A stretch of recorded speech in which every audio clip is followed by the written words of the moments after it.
తెలంగాణ ప్రభుత్వం తెలంగాణ నిరుద్యోగ యువత కోసం రాజీవ్ యువ వికాస్ అనే ఒక పథకాన్ని ప్రవేశపెట్టిందండి. అయితే దానికి సంబంధించి ఇవాళ ఒక కొత్త అప్డేట్ వచ్చింది. అంటే ఈ అప్డేట్లో ఈ పథకం కింద ఎవరు అర్హులు, దానికి అప్లై చేసుకోవడానికి విధానం ఏంటి, అండ్ అప్లై చేసుకునేటప్పుడు కావాల్సిన డాక్యుమెంట్స్ ఏంటి అనేది కూడా కంప్లీట్గా ఒక రిపోర్ట్ వచ్చింది. దానికి సంబంధించి ఒక కొత్త అప్డేట్ వచ్చింది. సో ఈ అప్డేట్లో కంప్లీట్ డీటెయిల్స్ ఉన్నాయి. సో ఇవాళ మన వీడియోలో ఇది ఎలా అప్లై చేసుకోవాలి, అప్లై చేసుకునేటప్పుడు మనం తీసుకోవాల్సిన జాగ్రత్తలు ఏంటి, అండ్ ఈ పథకం కింద ఎవరు అర్హులు అనేది కూడా మనం చాలా క్లియర్గా తెలుసుకోబోతున్నాం. సో రీసెంట్గా తెలంగాణ గవర్నమెంట్ ఒక లెటర్ని రిలీజ్ చేసింది. మీరు బిగ్ టీవీ స్క్రీన్ పైన చూసుకుంటే ఇదే ఆ లెటర్.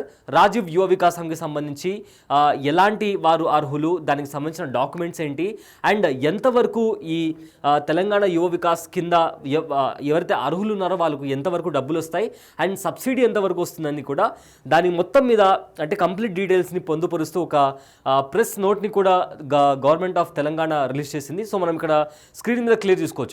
సో ఇవన్నీ గైడ్ లైన్స్.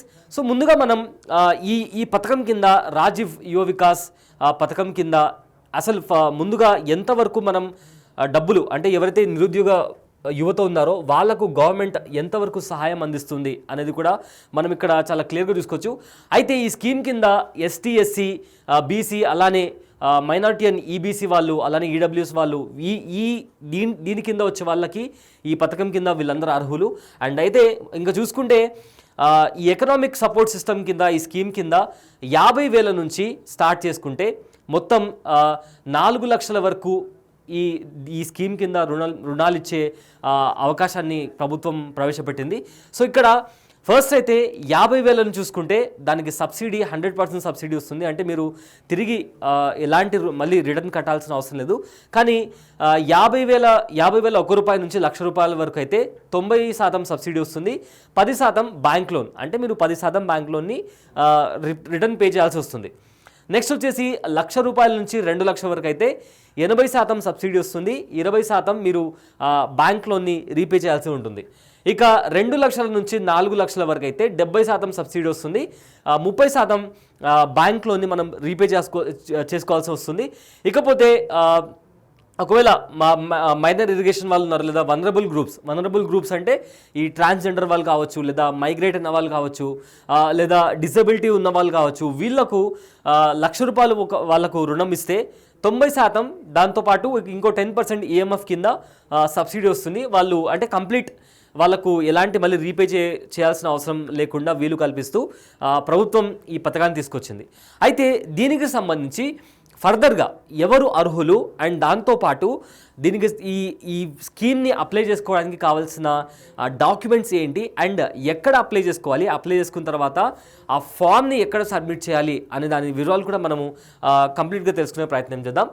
గవర్నమెంట్ తరపు నుంచి రిపోర్ట్ వచ్చిందో దాంట్లో ఇంకా క్లియర్గా ఏజ్ లిమిట్ ఎంత ఉండాలి, అండ్ అప్లై చేసుకునేటప్పుడు డాక్యుమెంట్స్ ఏమి ఉండాలి అని కూడా చాలా క్లియర్గా మెన్షన్ చేశారు.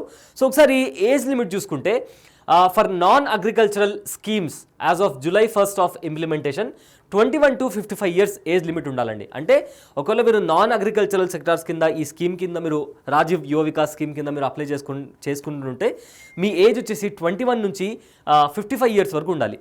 Are for non agriculture and allied sectors, అంటే అగ్రికల్చర్కి సంబంధించి ఆర్ దానికి అలైడ్ సెక్టార్కి సంబంధించి మీరు ఒకవేళ ఈ స్కీమ్ కింద మీరు అప్లై చేసుకోవాలనుకుంటే మీ ఏజ్ వచ్చేసి 21 నుంచి 60 years వరకు ఉండాలి. సో ఇది ఏజ్కి సంబంధించిన రూల్స్ అండ్ రెగ్యులేషన్స్. ఇకపోతే కాలం నెంబర్ 4లో డాక్యుమెంట్స్ రిక్వైర్డ్. ఒకవేళ మీరు రాజీవ్ యువ వికాస్ స్కీమ్ కింద మీరు అప్లై చేసుకోవాలనుకుంటే ఎలాంటి డాక్యుమెంట్స్ కావాలి అనేది కూడా చాలా క్లియర్గా ఇక్కడ మెన్షన్ చేస్తుంది. ఒకసారి మీకు స్క్రీన్ మీద క్లియర్గా చూపించే ప్రయత్నం చేస్తాను. ఇక్కడ డాక్యుమెంట్ రిక్వైర్డ్కి సంబంధించి ఫస్ట్ మనకు ఆధార్ కార్డ్ కావాలి.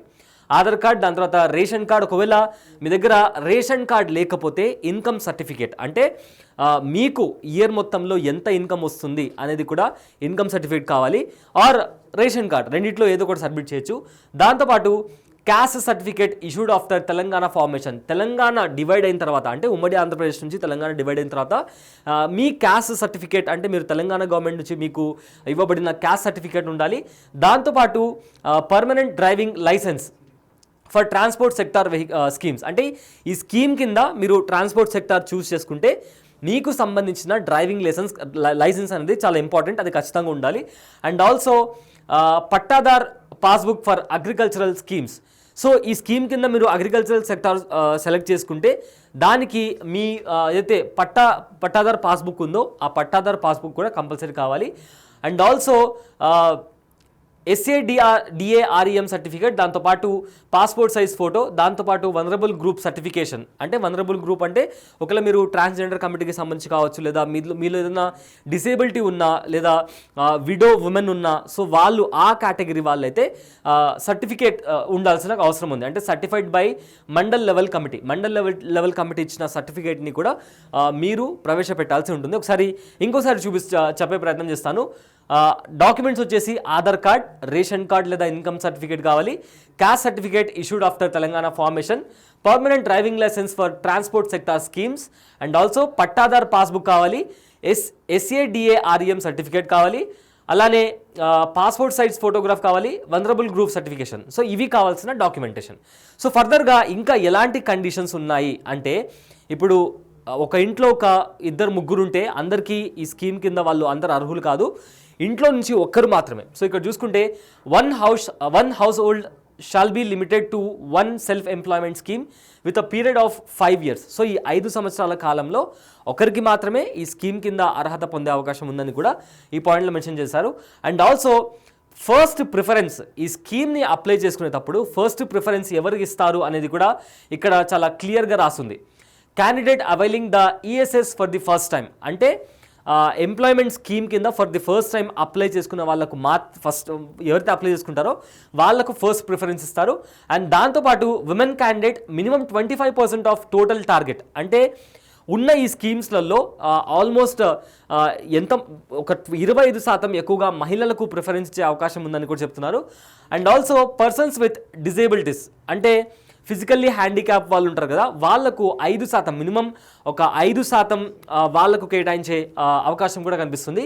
And also family members of martyrs of Telangana agitation and SC sub classification agitation. అంటే తెలంగాణ ఫార్మేషన్ అప్పుడు, తెలంగాణ ఉద్యమం జరిగేటప్పుడు ఎవరైతే ఉద్యమం కోసం తమ ప్రాణాలను పణంగా పెట్టి తెలంగాణ ఉద్యమంలో పాల్గొన్నారో వాళ్లకు ప్రయారిటీ అనేది ఇవ్వడం జరుగుతుంది.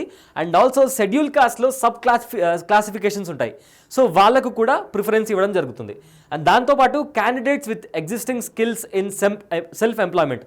ఫర్ ఎగ్జాంపుల్ ఒక అగ్రికల్చర్ సెక్టార్ కింద మీరు ఈ స్కీమ్కి అప్లై చేసుకున్నారు, సో ఆ సెక్టార్లో మీకు స్కిల్స్ ఉంటే సో ఆ స్కిల్ బేస్డ్ మీద కూడా ఈ రాజీవ్ యువ వికాసం కింద అర్హులను ఎంపిక చేయడం జరుగుతుందని కూడా ఇక్కడ చాలా క్లియర్గా మెన్షన్ చేసిన పరిస్థితి మనం చాలా క్లియర్గా చూడొచ్చు. అండ్ దాంతోపాటు registration, most important point, registration ఎలా చేసుకోవాలి, చేసుకునేటప్పుడు ఏ పోర్టల్లో వెళ్ళాలి అనేది కూడా అక్కడ చాలా క్లియర్గా మెన్షన్ చేసింది. అది కూడా మీకు ఎక్స్ప్లెయిన్ చేసే ప్రయత్నం చేస్తాను. Eligible candidate must register on OBMMS. అంటే TGOBMMS అనే ఒక ఆన్లైన్ పోర్టల్ ఉంటుంది. సో మనం బయటికి వెళ్ళి అప్లై చేసుకోవడానికి వీలు కాకపోతే TGOBMMS అనే పోర్టల్ ఉంటుంది, ఆ పోర్టల్లో వెళ్ళి అప్లై చేసుకోవాల్సి వస్తుంది. దాని తర్వాత candidate must download the filled in application form and submit the hard copy along with the required documents at mandal Prajapalana సేవా కేంద్రాలు.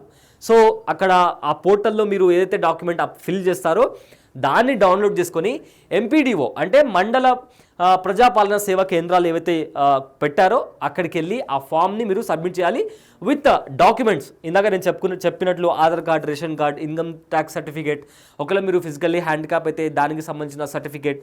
సో ఇవన్నీ దీంతోపాటు ఇవన్నీ మీరు తీసుకుని వెళ్ళి అక్కడ MPDO అంటే మండల ప్రజా సేవా కేంద్రాలు ఉంటాయి కదా, అక్కడ ఇవ్వాల్సి ఉంటుంది. అక్కడ help desk shall be established at మండల ప్రజాపాలన సేవా కేంద్రాలు to assist applicants with online registration process. So అక్కడికి వెళ్ళిన తర్వాత మీకు హెల్ప్ డెస్క్ ఉంటుంది. ఆ హెల్ప్ డెస్క్ దగ్గర ఒకవేళ మీకు ఏదైనా డౌట్స్ ఉన్నా ఆర్ ఒక డాక్యుమెంట్కి సంబంధించి డౌట్స్ ఉన్నా, క్వశ్చన్స్ ఉన్నా, ఆర్ మీరు ఇంకా అర్హులా కాదా అని ఏదైనా మీకు డౌట్ ఉన్నా అక్కడ మీకు గవర్నమెంట్ హెల్ప్ డెస్క్ అనేది ప్రొవైడ్ చేసింది. అక్కడికి వెళ్ళి మీకు కావాల్సిన క్వశ్చన్స్ని మీరు రైజ్ చేస్తే అక్కడ ఉన్న వాళ్ళు ఆ క్వశ్చన్స్ని మీకు క్లారిఫై చేసే ప్రయత్నం కూడా చేస్తారు.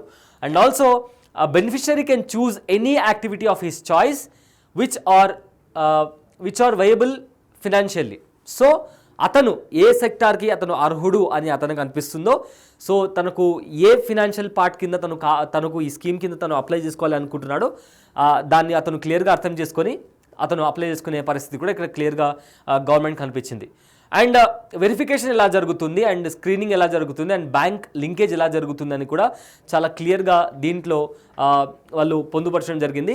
అయితే ఇంతే కాకుండా కంప్లీట్గా ఫర్దర్గా కూడా చూసుకుంటే ఈ డాక్యుమెంట్లో మొత్తం మీద ఈ శాంక్షన్ ప్రాసెస్ ఎలా జరుగుతుంది, డిస్ట్రిక్ట్ కలెక్టర్ నుంచి మొదలుకొని లాస్ట్ లీడ్ డిస్ట్రిక్ట్ మేనేజర్ వరకు ఎలా కంటిన్యూ అవుతుందని కూడా చాలా క్లియర్గా మెన్షన్ చేశారు.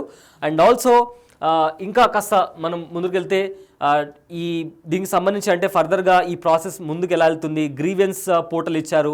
అండ్ ఈ సర్టిఫికేట్స్ని వెళ్ళిన తర్వాత ఆ సర్టిఫికేట్స్ ఒకవేళ మన దగ్గర లేకపోతే ఎలా తిరిగి మనం అప్లై చేసుకొని దానికి సంబంధించిన డీటెయిల్స్ కూడా మనం అంటే మన అప్లికేషన్ దానికి సంబంధించిన స్టేటస్ ఎంతవరకు ఉందని కూడా మనం OBMMS వెబ్ పోర్టల్ కూడా మనం చెక్ చేసుకునే అవకాశాన్ని కూడా ప్రభుత్వం కల్పించింది. తెలంగాణ ప్రభుత్వం నిరుద్యోగ యువత ఎవరైతే ST SC కేటగిరీ కింద వస్తారో వాళ్ళ కోసం రాజీవ్ యువ వికాస్ పథకాన్ని తీసుకొచ్చింది. ఈ పథకం కింద అర్హులైన వారికి 50,000 నుంచి 4 లక్షల వరకు రుణాన్ని అందించే స్కీమ్ని తీసుకొచ్చింది. ఈ స్కీమ్ కింద ఎవరైతే అర్హులు ఉన్నారో వాళ్లకు గవర్నమెంట్ ఈ స్కీమ్ కింద రుణాలు ఇచ్చే ప్రయత్నాన్ని చేస్తుంది.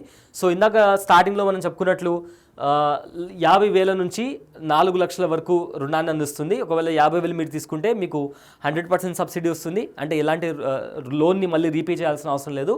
అండ్ దాంతోపాటు 50,000 ₹1 నుంచి ఒకవేళ ₹1,00,000 తీసుకుంటే 90,000 90% మీకు సబ్సిడీ వస్తుంది. మిగిలిన 10% బ్యాంక్ లోన్ని రీపే చేయాల్సి వస్తుంది. అండ్ ఆల్సో ₹1,00,000 నుంచి 2 లక్షల వరకు 80% సబ్సిడీ. అండ్ ఆల్సో 2 లక్షల నుంచి 4 లక్షల వరకు 70% సబ్సిడీ ఉంటుంది. మిగతా 30% మనం బ్యాంక్ లోన్ అనేది రీపే చేయాల్సి ఉంటుంది. అండ్ ఆల్సో ఇక్కడ ముఖ్యమైన పార్ట్ ఏంటంటే మనం ఎన్నుకునే సెక్టార్, మీరు అగ్రికల్చరల్ సెక్టార్లో సెలెక్ట్ చేసుకుంటున్నారా, నాన్ అగ్రికల్చరరా, ఆర్ లేదా ట్రాన్స్పోర్టేషన్ సెక్టార్ కింద మీరు అప్లై చేసుకుంటున్నారా అనేది కూడా చాలా ఇంపార్టెంట్. మీరు ఏ సెక్టార్ కింద అప్లై చేసుకుంటున్నారో దానికి సంబంధించిన డాక్యుమెంట్స్ కూడా ఉండడం చాలా ఇంపార్టెంట్. ఇందాక డాక్యుమెంట్ సెక్షన్లో చెప్పినట్లుగా ఒకవేళ మీరు ట్రాన్స్పోర్ట్ సెక్టార్ కింద అప్లై చేసుకుంటే ఖచ్చితంగా మీకు పర్మనెంట్ డ్రైవింగ్ లైసెన్స్ ఉండాలి. లేదా అగ్రికల్చరల్ సెక్టార్ కింద స్కీమ్ కింద మీరు అప్లై చేసుకుంటే పట్టాదారు పాస్బుక్ కావాలి. సో ఇది ప్రజెంట్ రాజీవ్ యువ వికాస్కి సంబంధించి వచ్చిన అప్డేట్. సో OBMMS పోర్టల్కి వెళ్ళి ఒకవేళ మీరు అర్హులు అని మీకు అనిపిస్తే ఆ పోర్టల్కి వెళ్ళి మీకు సంబంధించిన డీటెయిల్స్ని ఎంటర్ చేయండి. అండ్ దాంతోపాటు డీటెయిల్స్ ఎంటర్ చేసిన తర్వాత ఆ అప్లికేషన్ డౌన్లోడ్ చేసుకొని దగ్గరలో ఉన్న MPDO కార్యాలయానికి వెళ్ళి అక్కడ ఉన్న హెల్ప్ డెస్క్ వాళ్ళకి మీ అప్లికేషన్ అనేది ఇస్తే ఫర్దర్గా ఈ ప్రాసెస్ అనేది ముందుకు వెళ్తుంది. సో ఇది రాజీవ్ యువ వికాస్కి సంబంధించి ప్రజెంట్ ఉన్న అప్డేట్. ఇలాంటి మరిన్ని అప్డేట్స్ కోసం stay tune to big TV. I'm Abulay Syed. Thanks for watching. For more videos like this, subscribe Big TV channel.